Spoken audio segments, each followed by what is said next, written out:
Harka fuunee shamaa akkam jirtu kabajamoo dhaggeeffattootaaf daawwattoota Kello miidiyaa odeeffannoon guyyaa irraa farqa Oromiyaa keessatti dhiittaa mirga namoomaa hamaa raawwatamaa jira jechuun Oromiyaa sappoortii group hubachiise. Balaa waraanaa hamaa jalatti kuftee ka jirtu naannoon Oromiyaa bakkeewwan sarbamni mirga namoomaa akkaan keessatti raawwatamaa jiran ta'uu saaxilame. Naannichatti waraana mootummaa fi michuu mootummaa akka ture faannoon ajjeechaawwan akkaan gaddisiisaa ta'e yeroo irraa gara yerootti osoo raawwatanii dhaga'ama. Dhagaa'ama waraanaa kanatti xumurri taasifamuu akka qabu yeroo hedduuf gaafatamu zangaammaa furmaanni maseeneera. Inumaa dhaabbileen mirga namoomaa fi falmitoonni mirgaa dhimma kana irraa dubbachuu itti fufaniiru. Akka kanaan dhaabbanni Oromiyaa sappoortii group jedhamu ibsa gaafa waxabajjii 24 bara 2025 baaseen Ethiopia keessatti dhiittaa mirga namoomaa hamaan raawwatamaa jiraachuu kaasuun sadarkaa yaaddessaa irra ga'ee jira jedheera. Haalli naannicha keessatti amma ta'aa jiru ulfaataadha ka jedhu jaarmiyaan kun furmaata tattamaa akka barbaadu gaafateera. Dhaabbatichi ibsa bal'aa baase kanaan kutaalee biyyattii iddoo garaa garaatti ajjeechaa suukanneessaa fi hidhaan lammiilee nagaa irratti adeemsa seeraa tokko malee raawwatamaa jiraachuu eere. Kana malees reebichi, doorsisni, ukkaamsaan dhabamsiisuun, gibirrii fi qarasni humnaa olii, kaffaltiiwwan nagahee hin qabnee fi kanneen kana fakkaataniif saaxilamuun uummanni rakkachaa jiraachuu caqaseera. Mootummaan Itoophiyaa gaaffilee ogeeyyiin fayyaa kaasan dhaggeeffachuun deebii kennuu caalaa ogeeyyii fayyaa kana hidhuu fi doorsisuu irratti xiyyeeffachuus ibsichi ni caqasa. Ajjeechaa fi hidhaawwan murtee seeraa malee magaalota Finfinnee fi Shaggar akkasumas godinaalee Shawaa Kaabaa, Shawaa Kibba Lixaa, Shawaa Ba'aa fi Shawaa Lixaa, Arsii Lixaa, Baalee, Hararge, Horroo Guduruu Wallaggaa, Wallagga Bahaa, Wallagga Lixaa, Kellee Wallaggaa, Iluu Abbaa Aboor, Buunnoo Beddellee, Jimmaa, Gujii, Boorana, akkasuma godina addaa saba Oromoo Walloo, Goojjam, Gondarii fi Benishangul Gumuz akkasumas bakkeewwan birootti raawwatamu ibsee jira. Manneen namootaa gubuu fi dirqamaan gubuu akkasumas dirqamaan gara mooraa waraanaa ergachuun kutaalee biyyattii keessatti raawwatamaa akka jiru gabaasichi eereera. Haalli jaarmiyaa falmaa mirga namoomaa kun jedhu kun reef kan eegale osoo hin taane bulchiinsa mootummaa ammaa sirna PP jalatti waggaa 7 bifa wal fakkaataan itti fufeera. Oduu keenya itti aanuun sochii ogeeyyii fayyaa Itoophiyaa keessatti hoogganaa fi qindeessaa olaanaa akka ta'e Dr. Daani'el Faantaanee Baayirdaaritti hidhame. Sochii ogeeyyii fayyaa Itoophiyaa keessatti hoogganaa fi qindeessaa olaanaa akkasumas yuunivarsiitii Baayirdaaritti riisidaantii yaalaa dubartootaa fi da'umsaa akka ta'e Dr. Daani'el Faantaanee roobii kaleessaa waxabajjii 25 bara 2025 naannoo Amhara magaalaa Baayirdaaritti to'annoo jala ooluu gabaafame. Akka maddi oduu dhimmicha beeku jedhutti Dr. Daani'el roobii waaree booda naannoo sa'aatii 7 walakkaatti magaalaa Baayirdaaritti humnoota nageenyaatiin to'annoo jala oole. Yeroo ammaa kanas magaalaa Baayirdaar waajjira poolisii 13ffaa keessatti hidhamee akka jiru maddi oduu kanaa eereera. Garuu akka namoonni achi jiran nutti himanitti yeroo barbaadanitti gara Finfinnee isa geessuu danda'u jechuun maddi oduu kanaa dabalee dubbateera. Hidhaan Dr. Daani'el kun lagannaa hojii ogeeyyii fayyaa guutuu biyyattiitti argaman caamsaa 13 eegalee gaggeessaa turaniin hordofeetti mudate. Lagannaan kun gaggeeffamuun dura ji'oota hedduudhaaf toora intarneetii irratti haashtaagiiwwan akka Health Workers Matter jedhuun duulli godhamaa tureera. Ogeeyyiin mormii kana irratti hirmaatan kaffaltii madaalaawaa haala hojii fooyya'aa fi eegumsa mirgaa akka guutamuuf gaafachaa turaniiru. Dr. Daani'el sochii kana keessatti gahee olaanaa akka taphate yoo ta'u, marsaa hawaasaa Facebook irratti fuula Dr. Deebol yookaas Team Deebol jedhamuun beekamu fayyadamuun hojjettoota fayyaa fi uummata biratti qaqqabummaa bal'aa argateera jedhame. Ogeessi fayyaa kun hidhamuu isaa guyyoota muraasa dura ogeeyyii fayyaa kan waliin marii taasisan muummee ministeera Itoophiyaa Dr. Abey Ahmed sochiin ogeeyyii fayyaa kun daldaltoota siyaasaatiin butameera jechuun dhimmichi kana booda harka keessan keessa hin jiru jedhanii akeekkachiisanii turan.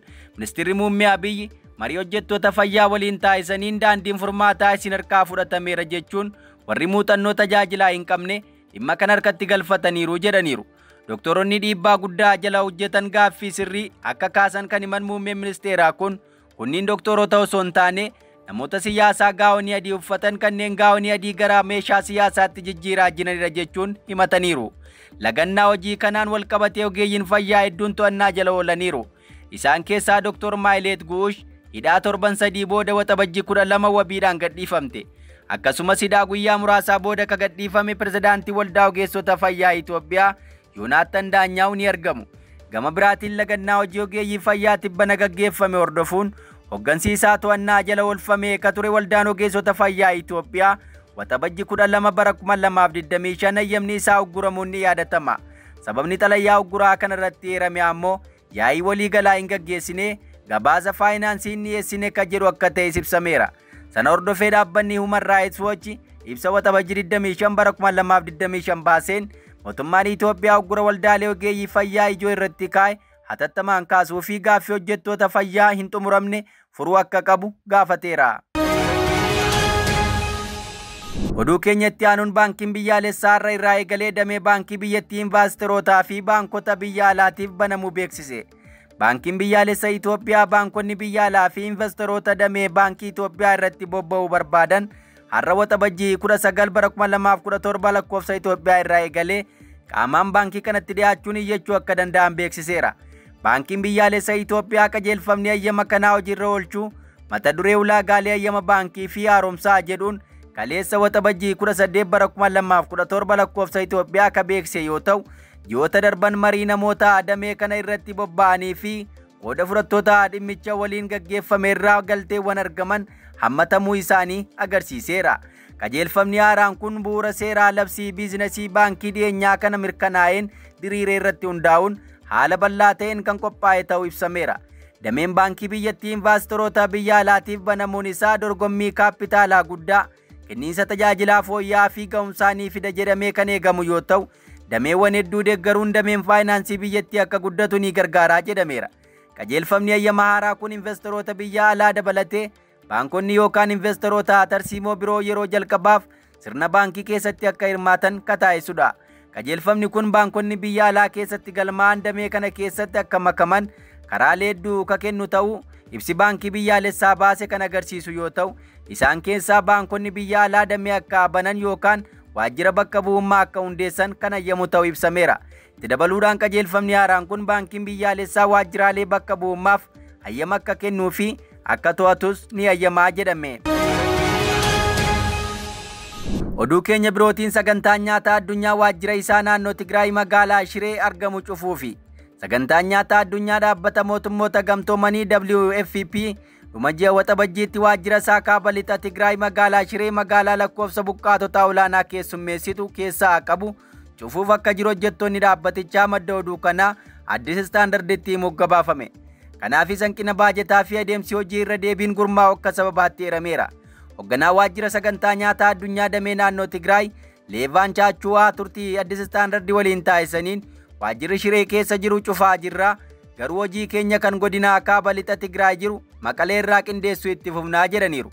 Dubbiimtuun WFP Itoophiyaa Kileer Neevil gama isaaniin murteen kun qaama ce'umsaa waliigaltee mootummaa Itoophiyaa fi arjoomtota waliin ta'uun dhuma bara 2024tti eegalame ta'uu himanii jiru. Oduu keenya birootiin mormii Keeniyaa irratti yoo xiqqaate namoonni 16 ajjeefamanii kaan ammoo hidhamuu isaaniitti himame. Keeniyaatti lammiilee 10,000 lakkaa'aman daandiitti ba'uun mootummaa biyyattii Wiiliyaam Ruutoon durfamu irratti hiriira mormii gaggeessan irratti yoo xiqqaate namoonni 16 ajjeefamuu Amnesty International fi Komishiniin mirga namoomaa biyyaalessa Keeniyaa beeksiseera. Mormii roobii kaleessaa gaggeeffameen mormitoota poolisii fi gaazexeessitoota dabalatee namoonni 400 biroo madaa'uu Aljazeeraan gabaaseera. Poolisiin Keeniyaa mormitoota waliin kan walitti bu'e wayita waggaa tokkoffaa hiriira mormii mootummaa bara 2024 lubbuu namaa galaafate yaadachuuf hiriirri nagaa taasifamaa turetti. Waggaa darbe labsii gibiraa mootummaan Keeniyaa baase irratti mormii taasifameen namoonni hedduun ajjeefamuun kan yaadatamudha.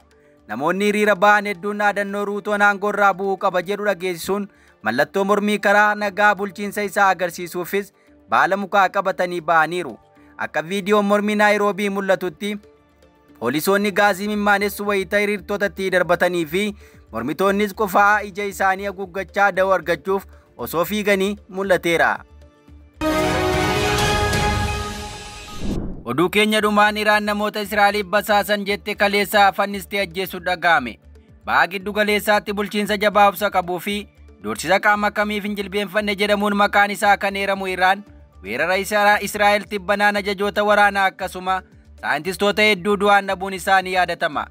Gameeyyii Iraaniif barbaachisan akka du'an taasisuu keessatti qoonni dhaabbata tikaa Israa'el Moosaad olaanaa ta'uu amanama. kanneen Moosaadiif odeeffannoo dabarsuun shakkaman lammiileen Iraan murtii du'aa ulfaataan adabamuu isaanii miidiyaaleen gabaasaniiru. Erga waraanni naannichatti ka'ee basaastota hedduun ajjeefamuu barameera. Akka kanaan roobii kaleessaa basaastota Israa'el jedhamuun qabdee kaniite namoota 3 fannistee ajjeesuu odeeffannoon miidiyaa Iraan irraa argame ni mul'isa. Gabaasaaleen biyyattii akka jedhanitti hidhamtoota 3 dabalataan himannaa basaasaatiin fannisuun erga waxabajjii 16 lakkoofsi namoota basaasummaatiin ajjeefamanii 6 ga'uu isaa himameera. Iraan namoota 3 kaleessa ajjeefte maqaan isaanii Azad Shoojee, Idris Alii fi lammii Iraaq Raasaa'ul Ahmed Raasaa'ul jechuun adda baasteetti. Fannifamuun kun kan raawwatame mana hidhaa Oromiyaa kan Azerbaaijaan dhiyaa bulchiinsa Iraan kaabaa dhiyaa keessatti argamtutti. Maddi oduu Irnaa mootummaan gaggeeffamu oduu kanaaf qaama haqaa Iraan wabeeffachuun namoonni kunneen meeshaalee ajjeechaa gara biyyattiitti fiduudhaan himatamanii jedheera. Egaa dhaggeeffattoota keenyaa odeeffannoon irraa of harkaa qabnu kan gammaa dhaggeeffattan ture qophii keenyaaf waliin turtii gaarii.